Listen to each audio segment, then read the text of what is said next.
the fuck going on, YouTube? We're reacting to 10 greatest magic tricks ever performed, man. Let's see what's up with these magic tricks.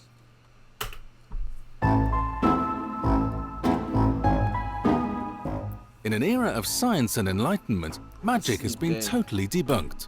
But really the greatest, like my fucking SoundCloud and Spotify, man, gonna run them bitches up. Hit that sub. We already got like 1,000 videos. We can't sub up. Like damn, we already got like hella content.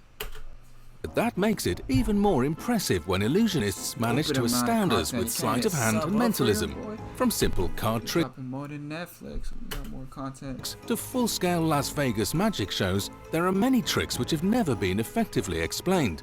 Today, we're counting down the 10 most impressive magic tricks ever performed.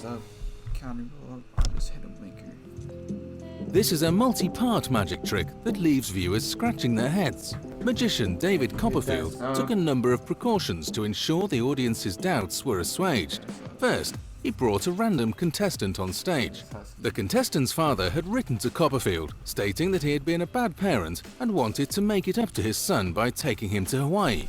To fulfill who recorded this? What y'all record this on? A fucking Android? this wish, Copperfield committed to taking the boy to Hawaii via teleportation, live in front of the audience. To calm any skeptics, he has a twin, and they kept the twin in Hawaii, and then they kept Copperfield kept a live feed of the beach in Hawaii on a jumbotron. On top of this, he threw balls into the audience at random to choose volunteers and had fans draw pictures and take photos, all of which he would take to Hawaii to prove the trick was not pre-filmed. Then Copperfield and the lucky contestant step onto a floating platform to prove there is no trapdoor. After a countdown, the pair disappear from sight, only to reappear on the beach with the drawings and Polaroid intact. After the reunion of the audience member with his father, Copperfield appears back in the audience on the other side of the stage. Then it starts raining in the theatre. While many theories have been introduced to explain the trick, none have been confirmed. Almost 20 years later, this magic trick remains a mystery. On their lucrative Fool Us tour and corresponding video release, Las Vegas-based magicians Penn and Teller wowed the crowds with over 2 hours of show-stopping magic tricks. But perhaps their most famous trick is the infamous Magic Bullet Catch. The trick begins with the magicians bringing 2 audience members on stage. Both have a military background and are given a purse full of bullets, which they confirm are real. Then the pair write their names on the tip of a bullet and draw a picture on the shell. Then the magicians set up 2 identical glass panes on either side of a yellow line. The audience members are given guns to inspect, which are then loaded with their newly decorated bullets. Now comes the crazy part. After putting on bulletproof vests, Penn and Teller shoot the bullets into each other's mouths, catching the round with their teeth. The audience members verified that the panes of glass were broken, thus proving that a shot was fired through them. Then they smell the bullet casing to prove it was recently fired, and finally they verify the bullets themselves with the drawings and names. While Penn and Teller bring a new approach to this trick, variations have been in practice since at least the 1500s. Over the years, new magicians will accomplish the trick in new ways, but they never fail to impress the audience. The Indian rope trick rose in popularity in the 1890s as explorers told tales of East Indian men who could climb an unsupported rope into thin air. The trick usually goes through several predictable steps. The conjurer sits cross-legged in an open space. He throws one end of a coil of rope into the air and about 15 feet of it remains stiff like a pole. An assistant climbs the rope and balances himself at the extremity. At a word from the conjurer, he vanishes and is discovered in a basket or comes running into the crowd from a distant spot. Then at a signal, the rope crumples to the ground. There is a more colourful version than this which insists that the conjurer pretends to be angry with the assistant. He climbs up the rope with a knife between his teeth, and on reaching the top, both he and the assistant disappear. Agonising screams are heard from above. Then a leg falls, and an arm, like, another leg. Back then, they didn't have like Netflix and shit, so they just have like hella magic being performed.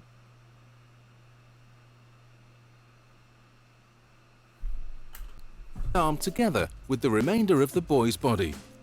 The conjurer reappears and climbs down the rope, covered with blood. He assembles the limbs and trunk, which at once becomes complete and alive. The rope crumples and is packed away in a basket. The trick is still alive after more than a century, with several prominent figures offering more than $400,000 to see it explained. This is another classic from Penn & Teller's Fool Us tour. It is a relatively simple trick, but that doesn't make it any less amazing. This illusion is performed exclusively by the often mute Teller. He appears on a low-lit stage with a carving knife and a single flower, which is front-lit by a bright bulb, projecting its shadow onto a screen behind Teller. Silently, Teller approaches the flower. Rather than cutting the leaves off of the flower directly, he pierces his knife into the screen. Miraculously, as he cuts off the leaves on the screen, the exact same leaves fall from the flower. The audience gasps as he moves from leaf to leaf, slowly dismantling the flower. Finally, Teller goes in for the kill. He pierces the budding flower's shadow, and its petals fall off one by one. Penn has stated that no one knows how shadows is done, and no one will ever figure it out. So far, that challenge remains intact. Rumours circulated that a Dutch magician was performing a similar trick, but this was quickly debunked. It is also allegedly the trick that led Teller to remain silent on stage because he believes it helps the viewer to concentrate on the trick rather than on his speech. David Berglas is considered one of the forefathers of modern magic. His secret technique of locating a particular card within a pack has been described as the holy grail of card magic. He was one of the first magicians to appear on UK television. His namesake trick is also called Any Card at Any Number. It begins with him showing a full deck of cards to the audience. Then an audience member is chosen at random. They name whichever card they want in the deck. A second spectator then names a number between 1 and 52. A third spectator is encouraged to count down to the previously mentioned number. The cards are on view the entire time. There are multiple variations, but usually Berglas has an audience member hold the deck of cards to prove there is no sleight of hand. Invariably, however, after the third member counts down the number of cards, he pulls up the first audience member's card. Many have attempted to explain this trick away as simple card counting, but that doesn't account for the random variable of the audience member's guesses. Regardless of how it's pulled off, it has served as David Berglas' signature card trick. Richard Osterlind is a mentalist who has been performing for major corporations for more than 35 years. He has appeared at the Sheraton Great Wall in Beijing, the Hotel de Paris in Monte Carlo, the Casa de Campo in the Dominican Republic, and many other luxury resorts around the world. He is a speaker, author, teacher of magic and mentalism, and creator of many magic effects. He may not be a household name, but Richard is very well known with the mentalist and magician community. Potentially his best trick is the penny bender, wherein he asks an audience member to scratch a penny on both sides using a key. This is to verify that he is using the same penny and not switching it out with a decoy. Then, before the audience's eyes, he bends the penny in his palm using only his index finger. Osterlind has had NFL players and bodybuilders attempt to bend the penny, but they cannot. This trick, like many others, is still unexplained.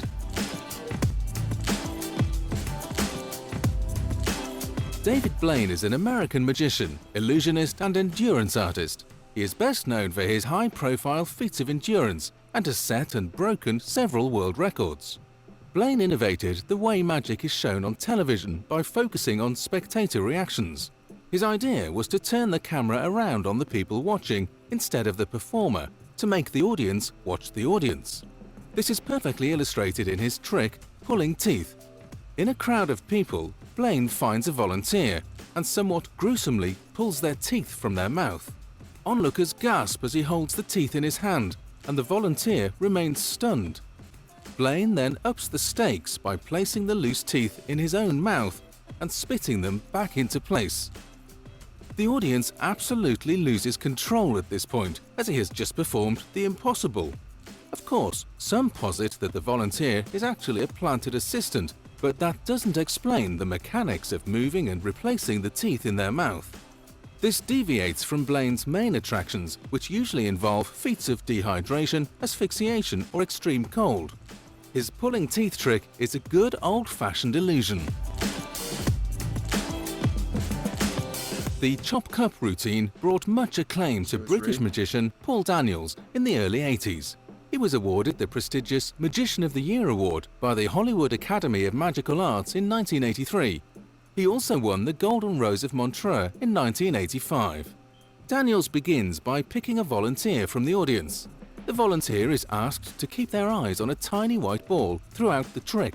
Using an ordinary cup, Daniels launches into a rapid-fire routine wherein the ball appears beneath the cup, in Daniels' hand, and everywhere in between, seeming to break the laws of physics. He then plays the trick out in slow motion with the same results. The audience is impressed, but the biggest trick of all comes when Daniels replaces the ball with a lemon. Though the trick is relatively simple, it is buoyed by Daniels' showmanship. Clearly there is some sleight of hand involved, but most people are unable to guess how the trick is truly performed. We've already seen David Copperfield on the countdown, but given his impressive history, it was difficult to narrow his tricks down to just one. The most successful magician in history, Copperfield has racked up $1 billion in career earnings, busted 10 world records, and amassed a whole host of awards for his work as a theatrical entertainer.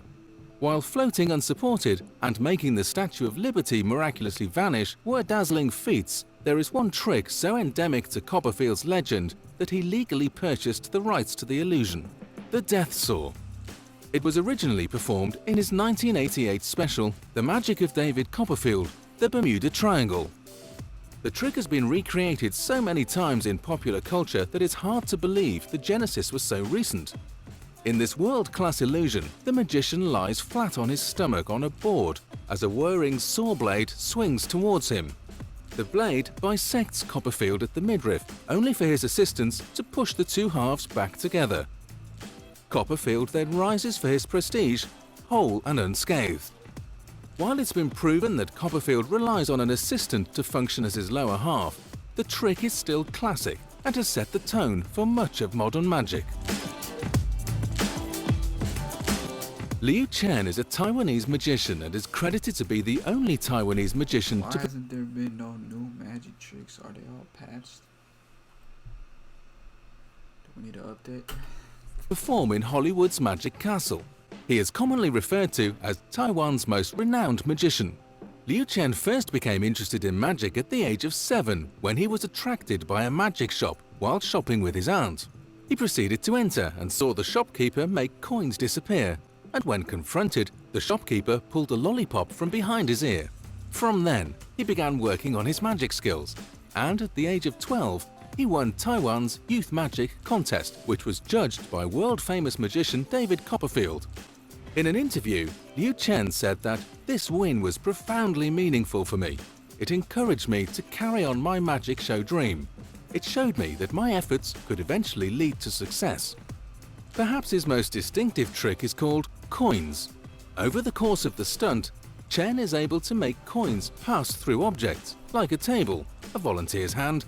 Like many tricks, it's clear that Chen is using some kind of sleight of hand, but that doesn't make it any less impressive.